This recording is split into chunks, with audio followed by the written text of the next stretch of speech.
Okay, Baruch Hashem. Nigun. Ay, ay, ay, ay, ay. Ay, ay, ay, ay, ay. That's the first piece. Ay, ay, ay, ay, ay. Hananai, ay, ay, ay, yo. Hi, lai, hi, ay. Hi, ay, ay, ay, ay. Hi, ay, ay. Hananai, nai, nai, nai, nai. Next piece. Hi, yai, nai, nai. Hi. Pardon me. Hi, yai, yai, nai, nai. Hi, yai, lai, lai. Hi, yai, yai, yai, yai. That's the whole thing. Hi, yai, hananai, yai, hi, yai, da, da, da, yai, yai, yai. Hi, yai, halalai, yai. Ay, nai, nai, nai, nai, ay, ay.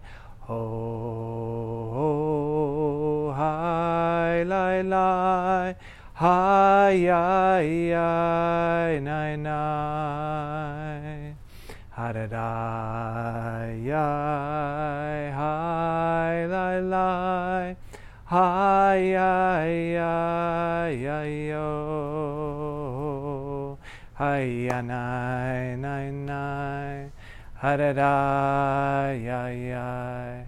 Ha, da, da, nai, nai, nai, nai, ay, ay, hey, hey, hey. Ha, da, da, ay, ay. Hi, nai, nai, nai, nai, ay, ay. Ho, la, la, ay, ay. Hi, ay, ay, ay, ay. Hey, ay, yo. Ha, da, da, ay, ay. Hi, ay, ay, yo, yo. Hi, ay. Hananai, ay. Hi, anai, nananai, nai, ay, ay, ho, ho. Halalala, ay, ay. Hi, anai, ay, ay, ay, ay, ay. Ahai. Ha-da-da, ay, ay, hi, ay, ay, ay, hi, da-da, ay, ay, ha-da-da, ay, ay, hi, ay, ay, yo, yo.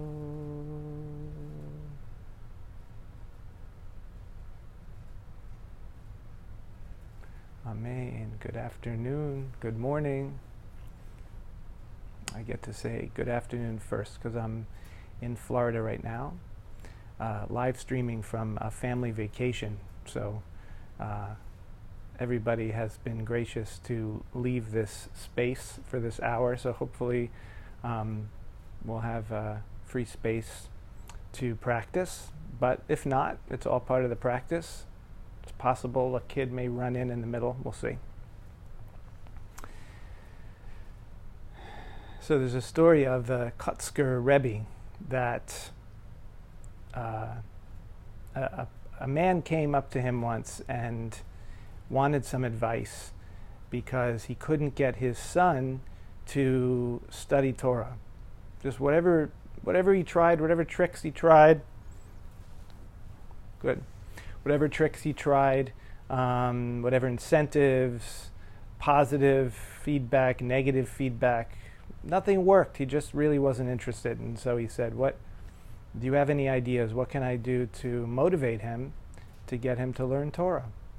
And the Kotzker said, "If you want your child to learn Torah, then you yourself have to study Torah.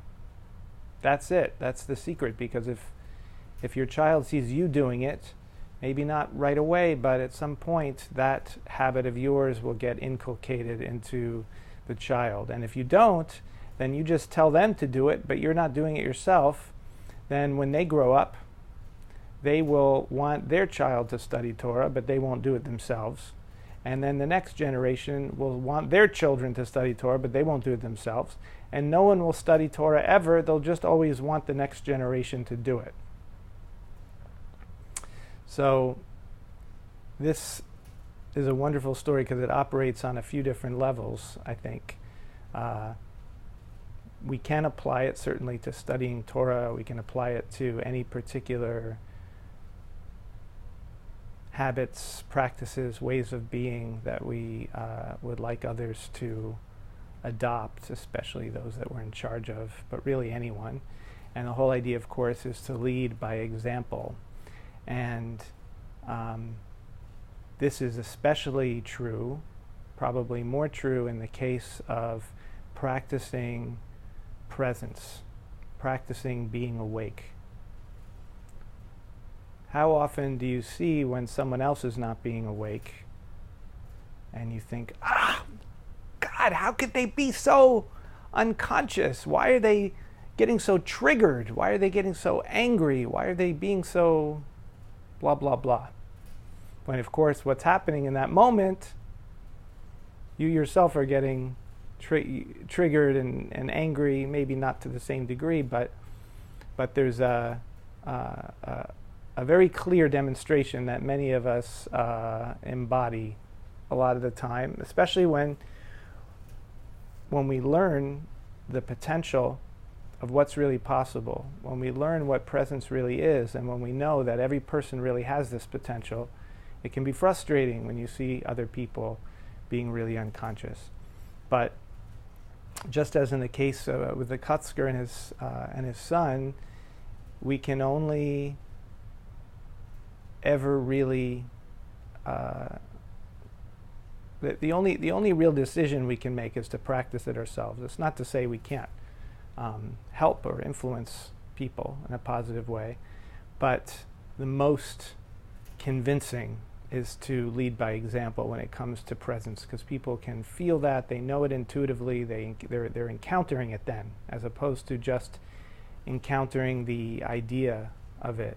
And then from that there may come conversation when it's invited. We may be able to talk to people about it.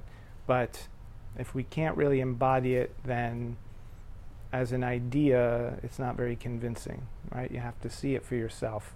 And for others to see it for themselves,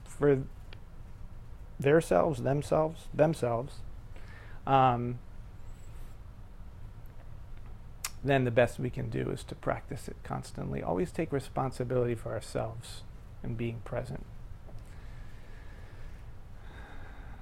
There's also the possibility of leading by counterexample, right? Has it ever happened to you where you see someone, maybe even seeing your parents being a certain way, and you become determined not to repeat the mistake that they made, not to take on whatever unhelpful pattern seems to be like there's some gravity for it to be passed on to you, whether it's your parents or someone or the Moors of your community, friends, and so on. There is a way that leading can happen through counterexample, but that's a decision, again, that we have to make. Like, we have to be able to see what we don't want to embody and take that as a gift, take that as a teaching. Like, okay, there's a mirror of something in myself, and I can I can decide to not embody that and to work with that and to notice and be present when that impulse comes. And that's something that happens very much in the Parsha coming this week, Parshat Shalach Lecha. In this Parsha, Moses sends out spies to spy out the land, to check it out.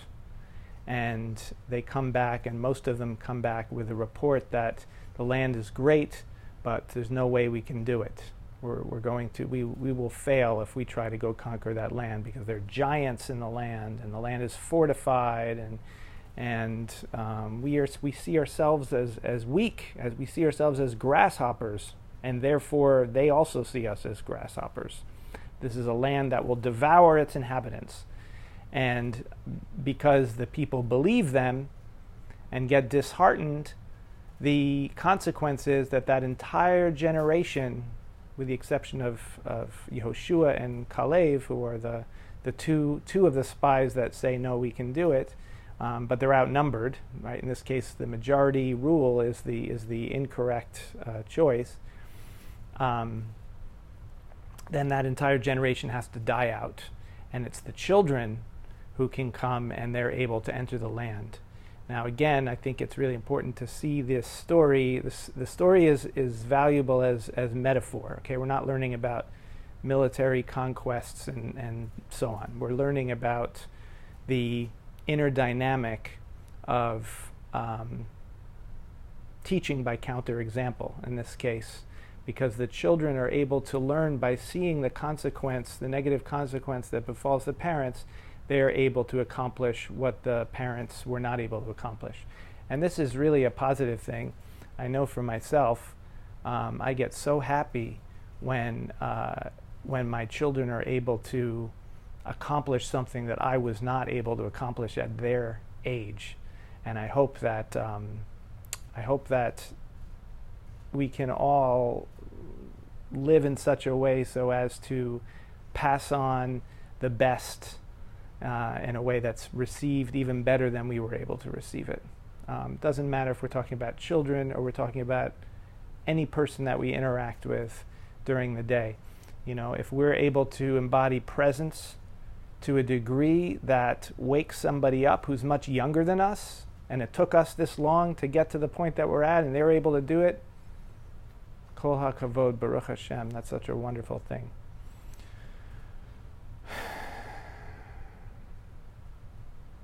There's one little piece I wanted to bring from Pirkei Avot today. I need my different glasses.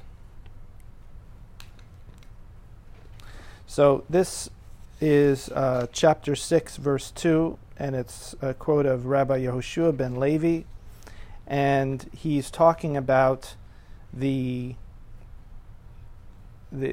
scene in the Torah where the tablets, which are called luchot in Hebrew, the tablets are, Moses brings down the tablets, and it says, hu charut al haluchot. It means, hu means the divine, charut, engraved the haluchot, engraved the tablets. And the straight meaning is that the writing, like the Ten Commandments, you remember that scene with Charlton Heston, right? Or the Mel Brooks version was even better. 15 commandments. Anyway, so Moses comes down with the tablets, and it says that the writing was engraved, which is, the word for engraved is charut. So then, Rabbi Yehoshua ben Levi says, Al tikra charut. Don't say charut, which means engraved. Ela cherut. Instead, rather say cherut, which means freedom.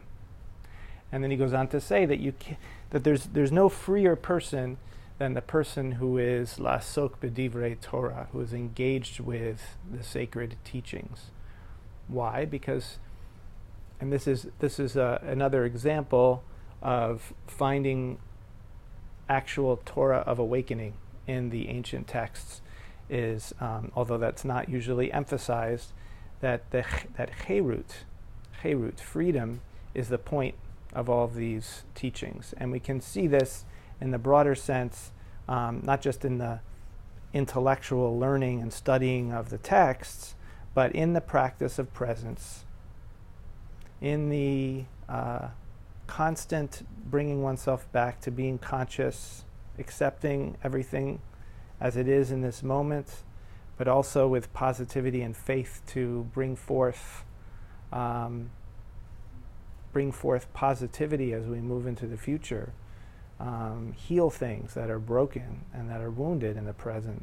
So it's always this, both sides of the equation. On one hand, complete and utter surrender and acceptance, and at the same time, positive, active movement towards transformation. You can't really have one without the other. You can't have one without the other, and that's freedom.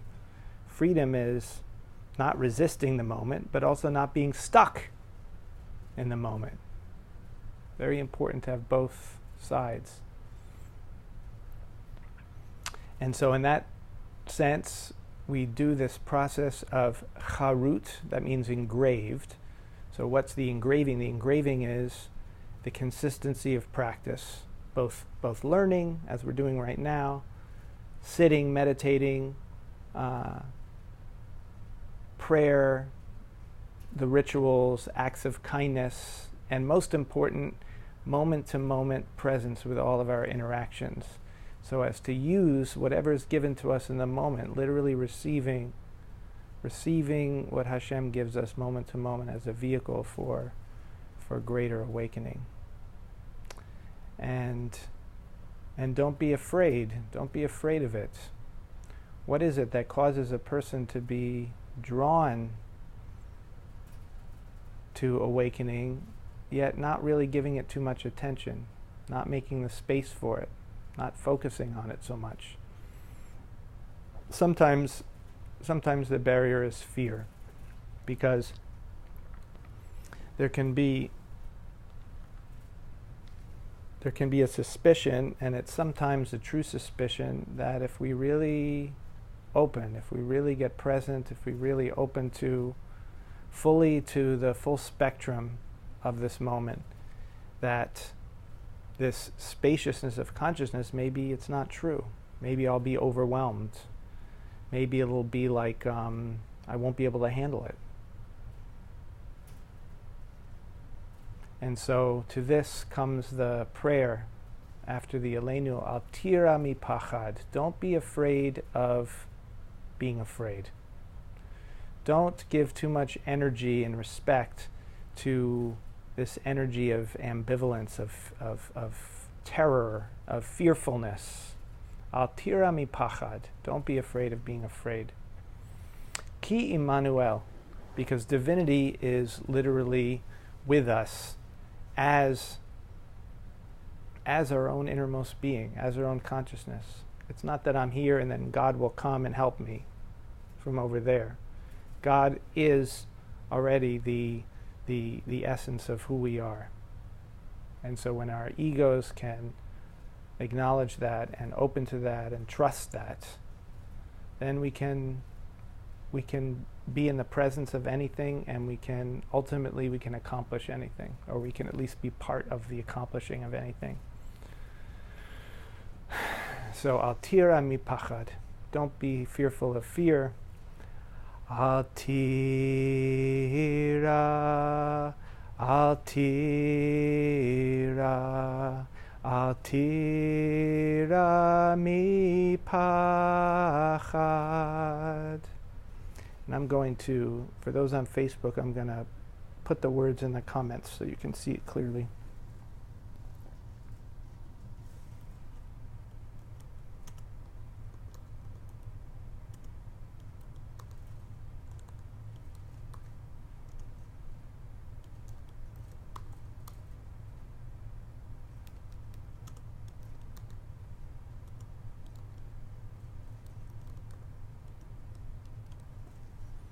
There we go.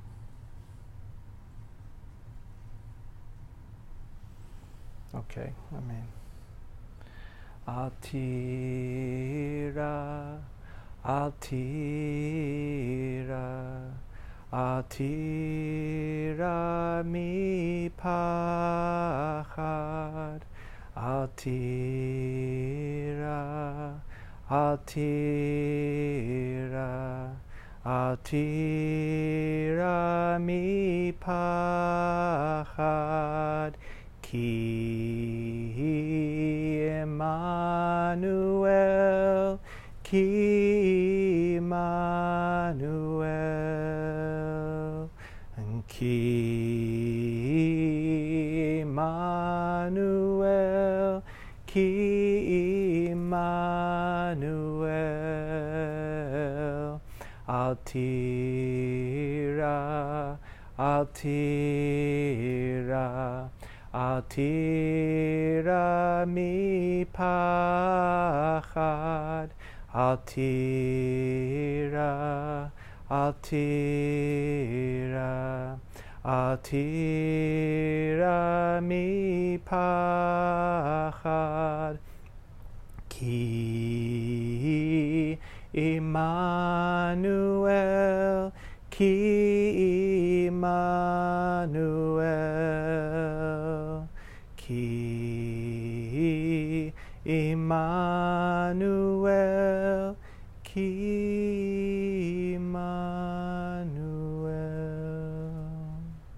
Let's sing this a little bit more, but also bringing to mind the kavanah. When we say altira mi pachad, to intentionally open ourselves to whatever is arising in our experience. See how we can relax that natural tendency to resist our experience. It's natural, it's not to be judged, but see if you can relax it open with the words altira mi pachad. And then ki Emmanuel, to really know that this awareness that is receiving, that this awareness itself is God's awareness waking up within us right now. That's the feeling, that's the kavanah. Altira, altira, altira mi pachad, altira, altira, altira mi pachad, ki Emmanuel, ki Emmanuel, ki Emmanuel, ki Emmanuel, altira, altira, altira mi pachad, altira, altira, altira mi pachad, ki Emmanuel, ki Emmanuel, ki Emmanuel, ki Emmanuel, altira, altira, altira mi pachad, altira, altira, altira mi pachad. And bringing right hand to your heart.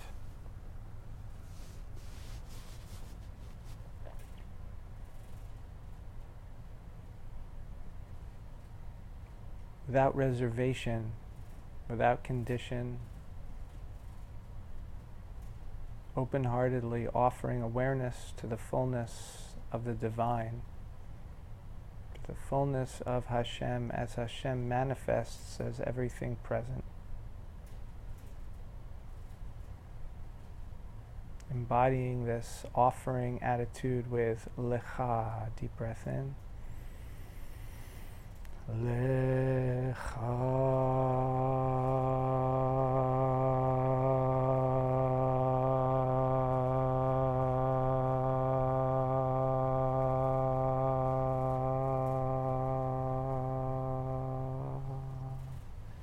Left hand on the belly, awareness flowing down into your organs, saturating all of the support systems of our body, all of our life support. Saturating organs with the light of gratitude, of positivity. Feeling awareness down through your legs, down to your feet and toes. Feeling awareness shining upward from your belly, back into your heart and lungs, shoulders and neck. Relaxing any excess tension. Adjusting position if you need to be relaxed but alert. Awareness flowing down through your arms, down to your hands and fingers, into your face, brain, nervous system, facial muscles, bringing a little smile to your lips to express this generosity of presence.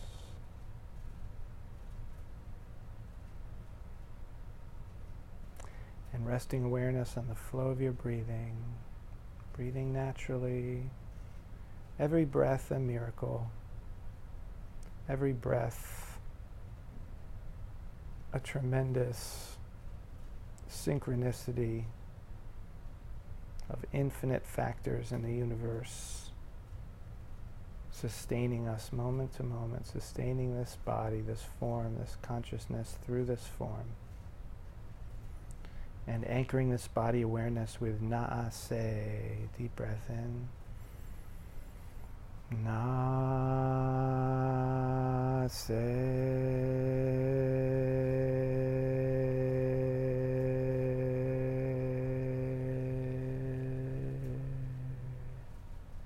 And bringing right hand to your forehead. Aware now of the space both within and outside your body as one space. One present moment, one reality, one space, one consciousness, without border, boundary. Open,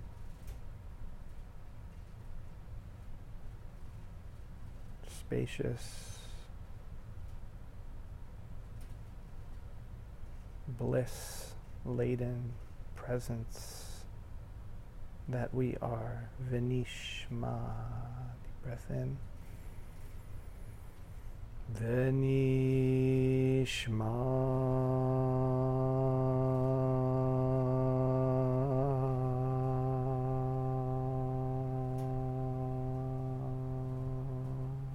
Kissing fingers, relaxing hands, vibrating the chant,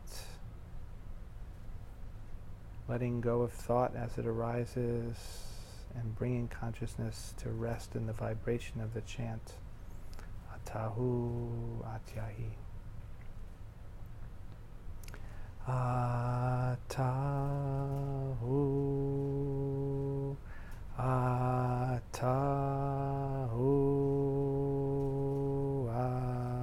Atahu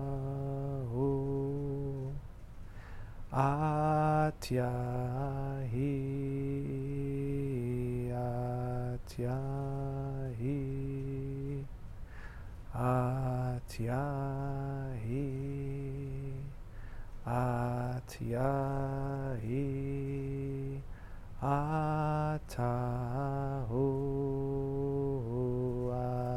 Atahu Atahu Atahu Atyahi Atyahi Atyahi Atyahi Atahu, Atahu, Atahu, Atahu, Atyahi, Atyahi, Atyahi, Atyahi, Atahu, Atahu, Atahu, Atahu, Atyahi, Atyahi, Atyahi, Atyahi, Atahu, Atahu, Atahu, Atahu, Atyahi, Atyahi, Atyahi, Atyahi, Atahu, Atahu,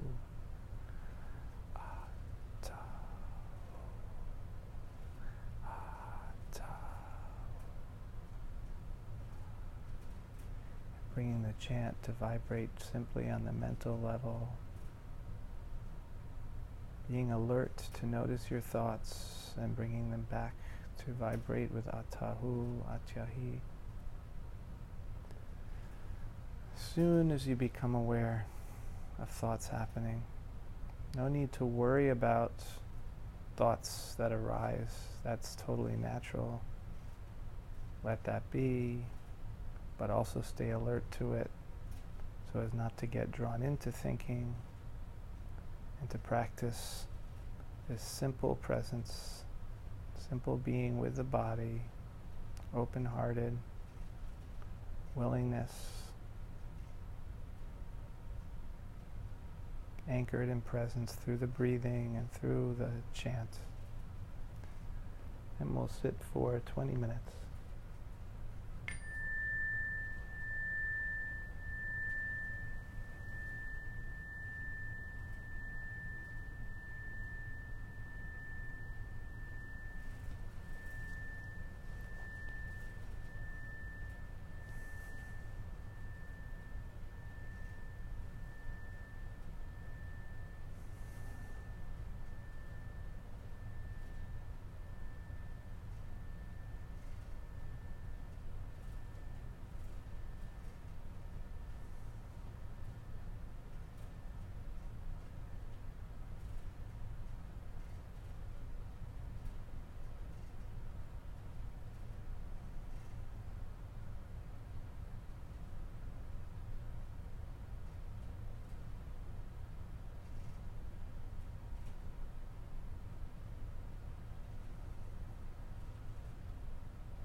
Altira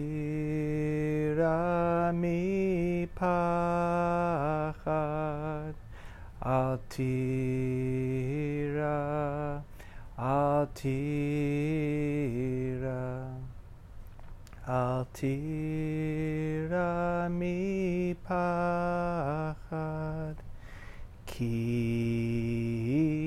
Emmanuel, ki Emmanuel, ki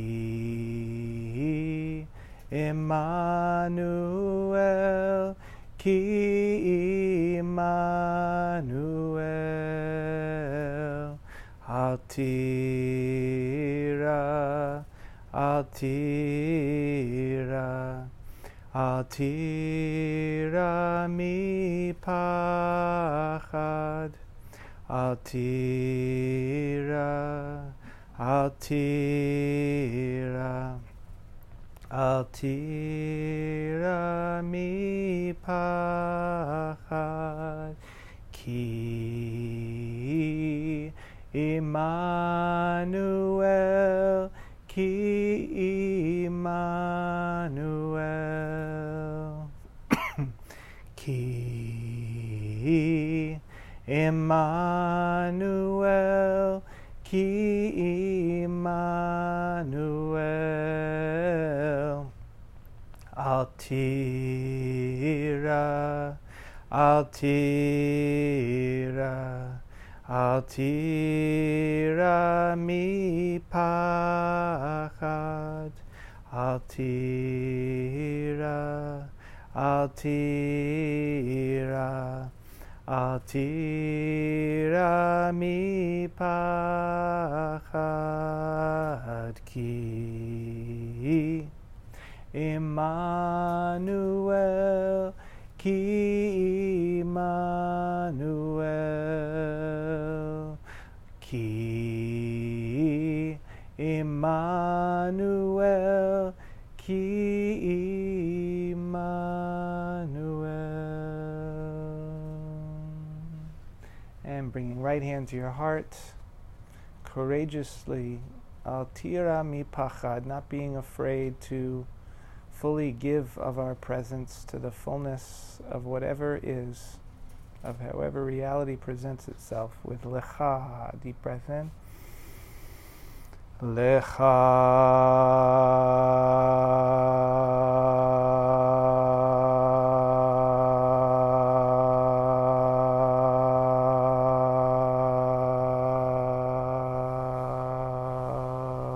And connecting awareness with body, filling down through your legs, through your torso, your chest, your belly, your arms, hands and fingers, face, brain, nervous system, all the systems of the body, feeling the flow of the breathing, bringing a smile to your lips.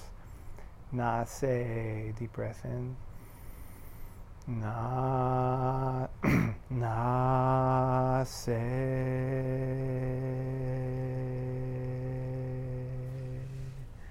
Bringing right hand to the forehead, knowing the full space of this moment, not separate from consciousness, taking the shape of whatever is perceived, but far beyond whatever is perceived, vast, open, borderless space. Venishma, deep breath in.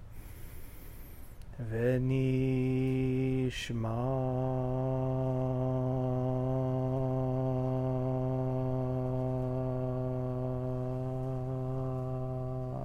Amen. As we go forth, may we remember to take full responsibility for our own presence. Let us lead by example and be led by counter-example, and be led by example. Whichever is appearing before us, that we can